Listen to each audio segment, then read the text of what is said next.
हम सभी जानते हैं कि प्रेगनेंसी में फूँक-फूँक कर कदम रखने की ज़रूरत होती है। हमें खुद को नहीं पता होता कि हमारी एक छोटी-सी गलती जिस पर हमारा ध्यान तक नहीं गया हो, वो बेबी पर, आपके बच्चे पर जो कि गर्भ में है, उस पर बुरा इफ़ेक्ट कर सकती है। यानी कि बच्चे को साँस लेने में प्रॉब्लम हो सकती है, बच्चे को प्रॉपर ऑक्सीजन नहीं मिल पाता और जब बच्चे को साँस लेने में दिक्कत आएगी तो आप खुद ही समझ सकते हैं कि आपकी बेबी पर कितनी मुसीबत आ सकती है। तो ये बताने की आपको ज़रूरत नहीं है।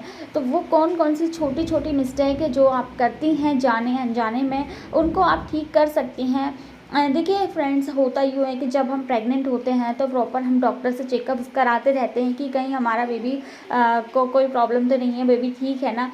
उसके लिए हम डॉक्टर से चेकअप कराते रहते हैं, लेकिन जो डॉक्टर है ना वो चेकअप तो करते हैं, लेकिन वो बस पेट पर हाथ लगाकर देख लेंगे, बच्चे को महसूस कर लेंगे, बच्चे की हलचल देख लेंगे और बीपी देख लेंगे, आपका शुगर लेवल भी, डायबिटीज़ वगैरह भी चेक कर लेंगे। लेकिन जो छोटी-छोटी सी गलतियाँ हैं ना वो उन आप लोगों को वो नहीं बताते हैं और उन पर ना हर माँ का, हर जो प्रेग्नेंट लेडी है उनका ध्यान भी नहीं जाता, क्योंकि उनका ध्यान जाता है सिर्फ जो डॉक्टर कहते हैं। डॉक्टर ने कह दिया कि सब कुछ नॉर्मल है तो वो लोग मान लेते हैं ना, तो उनको जो कर रही हैं घर में, क्या कर रही हैं, वो थोड़ी डॉक्टर को पता है। वो तो बस एट अ टाइम जब डॉक्टर ये देखते हैं कि बेबी की हार्ट बीट ठीक है, अच्छी तरह से ग्रो कर रहा है, बस यही देखते हैं। लेकिन कब बच्चे को मुसीबत हो रही है, किस चीज़ से मुसीबत हो रही है, वो डॉक्टर आपको नहीं बताते हैं। तो वो क्या करना है, आपको खुद ही उस चीज़ का ध्यान रखना है और घर में रहकर आप अपने बच्चे को सेफ रख सकती हैं पेट के अंदर। तो वो गलतियाँ आपको नहीं करना है। वो गलती कौन-कौन सी है, जानने के लिए वीडियो को पूरा एंड तक ज़रूर देखिएगा। मैं प्रॉमिस करती हूँ कि ये वीडियो आप लोगों के लिए बहुत ज़्यादा हेल्पफुल रहने वाली है। इस वीडियो में आपको पूरा 1 से लेकर 9 महीने तक आप कौन-कौन सी गलती करते हैं जिनसे कि आप अभी तक अनजान हैं, जिससे आपके बच्चे की ग्रोथ पर असर पड़ता है, ग्रोथ प्रॉपर तरीके से नहीं हो पाती है और उससे साँस लेने में भी प्रॉब्लम होती है। तो वो छोटी-छोटी सी बातें कौन सी हैं, चलिए जानते हैं। तो सबसे पहले हम बात करें फर्स्ट ट्राइमेस्टर की, यानी कि 1 से लेकर 3 मंथ के बीच के टाइम की। तो ये क्या होता है, इस दौरान हमारा पेट बिल्कुल भी नहीं निकलता है, तो हमें कोई देखकर बोल भी नहीं सकता कि आप प्रेग्नेंट है या नहीं, क्योंकि जो पेट का निकलना ही होता है प्रेगनेंसी का फर्स्ट सिम्टम्स, यानी कि आपकी जो सबसे पहले जो सिम्टम्स दिखाई देता है ना, सिम्टम इन द सेंस कि वो चीज़ जो कि आपकी बॉडी में विजिबल होने लगती है, जिसे देखकर सब बोलते हैं कि क्या प्रेग्नेंट है, तो वो सबसे पहली चीज़ आती है आपका पेट। तो इस दौरान आपका पेट बाहर इतना नहीं निकलता है जो लोगों का ध्यान जाए, और जब लोगों का ध्यान नहीं जाएगा तो आपका भी नहीं जाता है। तो इस दौरान आपसे जाने अनजाने में कुछ गलतियां हो जाती। वो गलती है जो कि है पेट के बल सोना। कुछ लोगों की आदत होती है कि जब वो प्रेग्नेंट नहीं होते हैं तब भी वो पेट के बल ही सोते हैं। तो जब पेट नहीं निकलता तो उस चीज़ पर ध्यान नहीं जाता है कि हम प्रेग्नेंट हैं तो हमें ये काम नहीं करना है। तो ऐसे में ये गलती हो जाती है कि वो पेट के बल सो जाती हैं। तो ये बहुत ज़्यादा खतरनाक साबित हो सकता है।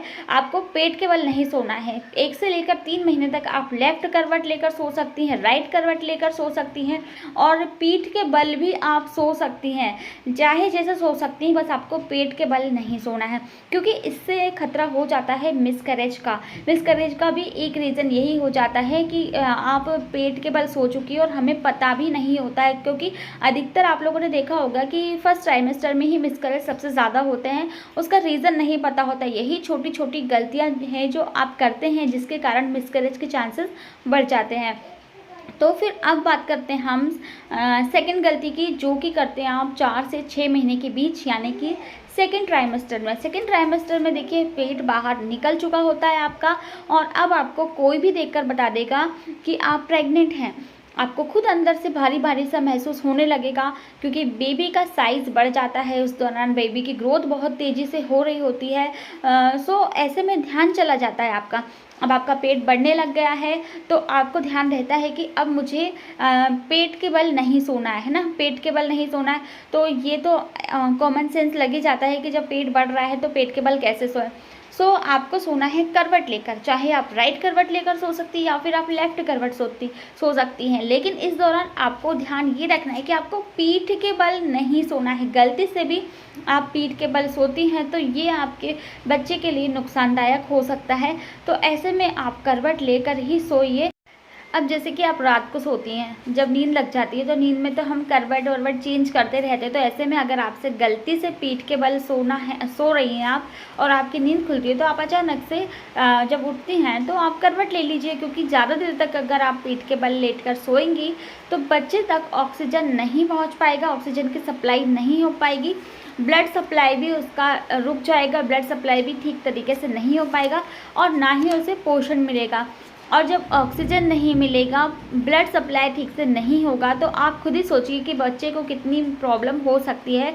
बच्चे की ग्रोथ जो होती है वो माँ के जो खून से ही होती है, जो माँ खाती है उसी से ही होती है और जो गर्भनाल के थ्रू बच्चे तक पहुंचता है। अगर बच्चे तक पोषण नहीं पहुंचेगा, ब्लड का सप्लाई ठीक से नहीं होगा, तो बच्चे की ग्रोथ कैसे होगी। आपको कोशिश करनी है कि जैसे कि जब भी आप लेटती हैं ना, जैसे कि काम वाम किया, रेस्ट की पोजीशन में आ जाती हैं, आप जब लेटने जाती हैं तो आपको हैबिट में ये लेकर आना है कि आप लेफ़्ट करवट साइड करके ही सोएं। जो आपका उल्टा हाथ होता है ना, उल्टे हाथ की ओर सर करके ही सोएं। उससे होता क्या है कि ब्लड का सप्लीमेंट अच्छे से होता है, पोषण भी बच्चे को अच्छे से मिलता है गर्भनाल के थ्रू, तो इससे बच्चे की ग्रोथ पर कोई असर नहीं पड़ता है। अब आप कहेंगे कि एक करवट लेकर सोते सोते ना थक जाते हैं, तो ये भी स्वाभाविक है। तो ऐसे में आपको क्या करना है, थोड़ी देर राइट करवट लेकर सोना है, लेकिन जब आप कंफर्टेबल फील करें तो फिर से आप लेफ़्ट करवट ले लीजिए। फिर तीसरी गलती जो होती है वो होती है थर्ड ट्राइमेस्टर में आपको वो गलती नहीं करनी है, यानी कि 7, 8 और 9वें महीने में।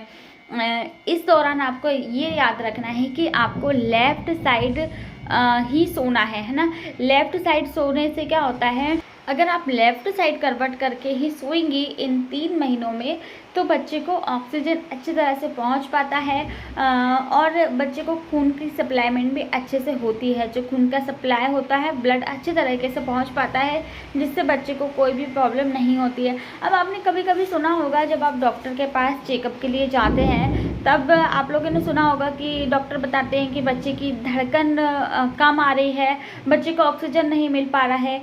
ये किस लिए होता है? ये सारी चीज़ें ना आपके सोने को लेकर ही होती है, सोने की गलती, जिस पर आपका कभी ध्यान भी नहीं जाता। आप सोच भी नहीं सकते होंगे कि मुझसे ये गलती हो रही है, इस वजह से बच्चे को ये प्रॉब्लम हो रही है। अब इस दौरान क्या होता है कि लेबर पेन का भी आ जाता है। जैसे 9 मंथ लगता है, तो 9 मंथ के बाद कभी भी आपको लेबर पेन स्टार्ट हो सकता है। तो जब आपको लेबर पेन स्टार्ट होना, तब भी आपको लेफ़्ट साइड करवट करके ही सोना है। इससे पता है क्या होता है, इससे बहुत फ़ायदे होते हैं।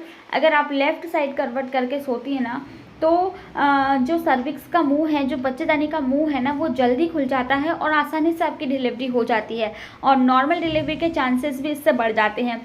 तो आपको ध्यान यही रखना है कि पूरे 9 महीने में आपको कोशिश करनी है कि लेफ़्ट साइड करवट करके सोने की आदत डालें, जिससे बच्चे का ग्रोथ अच्छे से हो, बच्चे के विकास पर कोई भी असर ना पड़े। और क्योंकि आप नहीं चाहती कि आपकी वजह से ही बच्चा स्वस्थ है, बच्चा अनहेल्दी है या स्वस्थ है, ये सारी चीज़ें ना आप पर ही डिपेंड करती है। आप कैसे सोती हैं, आप क्या खाती हैं, सारी चीज़ें, आप कितना आराम करती हैं, कितना वॉक करती हैं, सारी चीज़ें डिपेंड होती है आपसे ही बच्चे को तक पहुंचती है, आपसे ही बच्चे को मिलती है। सो आई होप कि आप लोगों के लिए वीडियो बहुत हेल्पफुल रही होगी। अगर थोड़ी सी भी हेल्पफुल रही है तो प्लीज़ मेरे चैनल को सब्सक्राइब ज़रूर कीजिए और बेल आइकन को भी प्रेस ज़रूर कीजिए, ताकि मेरी आने वाली वीडियोस की नोटिफिकेशन सबसे पहले आप तक पहुंच जाए और सारी वीडियो का आनंद आप ले पाएँ। तो किस टॉपिक पर वीडियो चाहिए कमेंट करके ज़रूर बताइएगा। कोई भी क्वेश्चन हो इस वीडियो के रिगार्डिंग या फिर किसी भी वीडियो के रिगार्डिंग, तो मुझे कमेंट सेक्शन में ज़रूर बताइए। सो मिलती हूँ नेक्स्ट वीडियो में, तब तक के लिए अपना ख्याल रखिए और अपने बेबी का भी ख्याल रखिए। So bye bye and take care.